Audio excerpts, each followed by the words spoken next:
आज का आजाद सिपाही अखबार आपने पढ़ा क्या? पढ़ते रहिए अपना लोकप्रिय दैनिक अखबार आजाद सिपाही। नमस्कार, आजाद सिपाही के प्राइम बुलेटिन में आपका स्वागत है। मैं हूं मनीष सिंह। आज की प्राइम की खबरें कुछ इस प्रकार है। पारा शिक्षकों ने घेरा मंत्रियों का आवास, अब 10 को सीएम आवास घेरेंगे। रामेश्वर उरांव बोले, धैर्य रखें पारा शिक्षक, मुख्यमंत्री कर रहे हैं विचार। धनबाद में दहशत फैलाने की थी तैयारी, रेलवे क्वार्टर में मिला बमों का जखीरा। रांची से आए निरोधक दस्ते ने किया निष्क्रिय। बॉडीगार्ड रखने वाले रसूखदारों से अब हिसाब चुकता करेगी पुलिस, वसूला जाएगा बकाया। झारखंड में 19 साल बाद सरकारी स्कूलों में होगी कर्मचारियों की बहाली। पावर प्लांट का निरीक्षण करने पत्नी संग गोड्डा पहुंचे गौतम अडानी। अब आइए सुनते हैं खबर विस्तार से। राज्य भर के पारा शिक्षक स्थायीकरण की मांग को लेकर लगातार आंदोलन कर रहे हैं। पूर्व घोषित कार्यक्रम के तहत एकीकृत पारा शिक्षक संघर्ष मोर्चा के बैनर तले पारा शिक्षकों ने राज्य भर में मंत्रियों के आवास का घेराव किया। उन्होंने चेतावनी दी कि यदि अब भी उनकी स्थायीकरण और वेतनमान को लेकर पहल नहीं हुई तो वे 10 फरवरी को मुख्यमंत्री आवास का घेराव करेंगे। इस दौरान रांची में रामेश्वर उरांव, जमशेदपुर में बन्ना गुप्ता, गढ़वा में मिथिलेश ठाकुर समेत अन्य मंत्रियों के आवास का घेराव कर ज्ञापन सौंपा गया। इधर राजधानी रांची में सैकड़ों पारा शिक्षक रविवार को वित्त मंत्री रामेश्वर उरांव के बरियातू स्थित आवास का घेराव करने पहुंचे। आंदोलन की सूचना पर पहले से ही पुलिस आवास पर मौजूद थी। जैसे ही पारा शिक्षक आवास की ओर बढ़ने लगे, पुलिस ने करीब 200 मीटर पहले ही उन्हें रोक दिया। इसके बाद सभी पारा शिक्षक डीआईजी ग्राउंड में ही धरने पर बैठ गए। पारा शिक्षकों ने कहा कि सरकार अपने वादे से मुकर रही है। सरकार बनने से पहले हेमंत सोरेन ने सभी चुनावी सभा में कहा था कि हमारी सरकार बनते ही बिना शर्त 3 महीने के अंदर पारा शिक्षकों को स्थायी कर दिया जाएगा, परंतु 1 वर्ष बीत जाने के बाद भी हमारी मांगों पर विचार नहीं किया गया। धरने पर बैठे पारा शिक्षकों ने कहा कि सरकार का वादा पूरा नहीं हुआ, ऐसे में पारा शिक्षक संघ को बाध्य होकर आंदोलन करना पड़ रहा है। मांगे पूरी नहीं हुई तो 10 फरवरी को राज्य भर के 60,000 से अधिक पारा शिक्षक मुख्यमंत्री आवास का घेराव करेंगे। मंत्री रामेश्वर उरांव ने घर से बाहर निकलकर पारा शिक्षकों को समझाने की कोशिश की।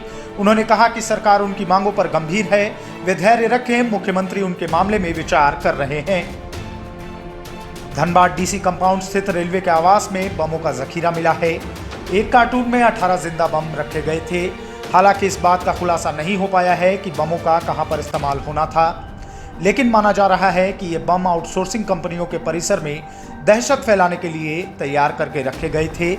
धनबाद पुलिस की सूचना पर बमों को निष्क्रिय करने के लिए रांची से बम निरोधक दस्ता बुलाया गया। इसके बाद बमों को निष्क्रिय किया गया। झरिया थाना में पकड़े गए एक अपराधी की निशानदेही पर धनसार थाना क्षेत्र के पुराना स्टेशन स्थित एक रेलवे क्वार्टर में छापेमारी कर एक कार्टून बम बरामद किया गया। यह छापेमारी शनिवार की देर रात झरिया और धनसार पुलिस ने की। बम मिलने से क्षेत्र में हड़कंप मच गया है। यहां दर्जनों क्वार्टरों पर अवैध कब्जा है। इस क्वार्टर में असामाजिक तत्वों का अड्डा बना हुआ है। ये यहां से आपराधिक गतिविधियों को संचालित करते हैं। धनसार थानेदार जयराम प्रसाद के नेतृत्व में छापेमारी की गई।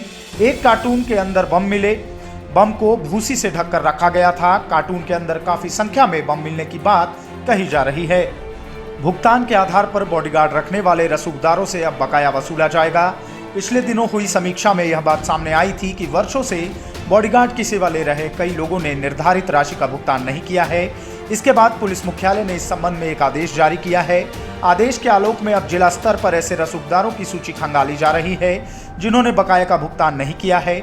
अनुमान है कि यह बकाया करोड़ों में हो सकता है। बताते चले कि डीजीपी एमवी राव ने पिछले दिनों रसूखदारों के यहां तैनात पुलिसकर्मियों की समीक्षा की थी। इसके बाद 2 अप्रैल 2020 की शाम 5 बजे तक निजी व्यक्तियों के यहां से सारे बॉडीगार्ड वापस ले लिए गए थे। तर्क दिया गया था कि जब लॉकडाउन में घर से बाहर निकलना ही नहीं है तो खतरा कैसा। वापस बुलाए गए सभी बॉडीगार्ड को विधि व्यवस्था ड्यूटी में लगाया गया था। राज्य गठन के बाद पहली बार 2337 सरकारी स्कूलों में करीब 4000 क्लर्कों की बहाली का रास्ता साफ हो गया है। झारखंड कर्मचारी चयन आयोग जल्द ही बहाली की प्रक्रिया शुरू करने की तैयारी में है। शिक्षा विभाग की ओर से प्रखंड से लेकर प्रमंडल स्तर पर रिक्त सीटों का जायजा लिया जा रहा है। शिक्षा विभाग की ओर से सभी जिलों को निर्देश दिया गया है कि 30 जनवरी तक ग्रेड 3 संवर्ग में खाली सीटों की सूचना आरक्षण रोस्टर के अनुरूप विभागों को भेजा जाए। शिक्षा सचिव ने सभी क्षेत्रीय शिक्षा उपनिदेशक, जिला शिक्षा पदाधिकारी, जिला शिक्षा अधीक्षक, अनुमंडल शिक्षा पदाधिकारी, जिला विद्यालय निरीक्षिका, उप जिला शिक्षा अधीक्षक, क्षेत्र शिक्षा पदाधिकारी, प्रखंड शिक्षा प्रसार पदाधिकारी, डाइट प्रशिक्षण संस्थान, +2 स्कूल और हाई स्कूल में खाली क्लर्क के पदों की संख्या मांगी है। बता दें कि अभी करीब 900 कर्मी इन स्कूलों में कार्यरत हैं, जो आधे से भी कम हैं। उन्होंने आरक्षण रोस्टर का पालन करते हुए आरक्षण रोस्टर वार रिक्तियों की संख्या उपलब्ध कराने को कहा है। स्कूल, प्रखंड, अनुमंडल, जिला से लेकर प्रमंडल स्तर पर शिक्षा विभाग के कार्यालयों में क्लर्क की खाली पदों की संख्या निकलकर सामने आने के बाद उस पर नियुक्ति प्रक्रिया शुरू की जा सकेगी। अडानी पावर प्लांट के सीईओ गौतम अडानी पत्नी प्रीति अडानी संग रविवार को गोड्डा पहुंचे। यहां उन्होंने सदर प्रखंड में मोतिया स्थित अडानी पावर प्लांट का निरीक्षण किया। अहमदाबाद से गोड्डा पहुंचे अडानी दंपति ने प्लांट के निरीक्षण से पहले सिकटिया में संचालित मेगा वस्त्र उत्पादन केंद्र का निरीक्षण किया। इस दौरान डीडीसी अंजलि यादव भी मौजूद रहीं। बाद में अडानी दंपति ने मोतिया गांव का भी दौरा किया और ग्रामीणों से बातचीत की।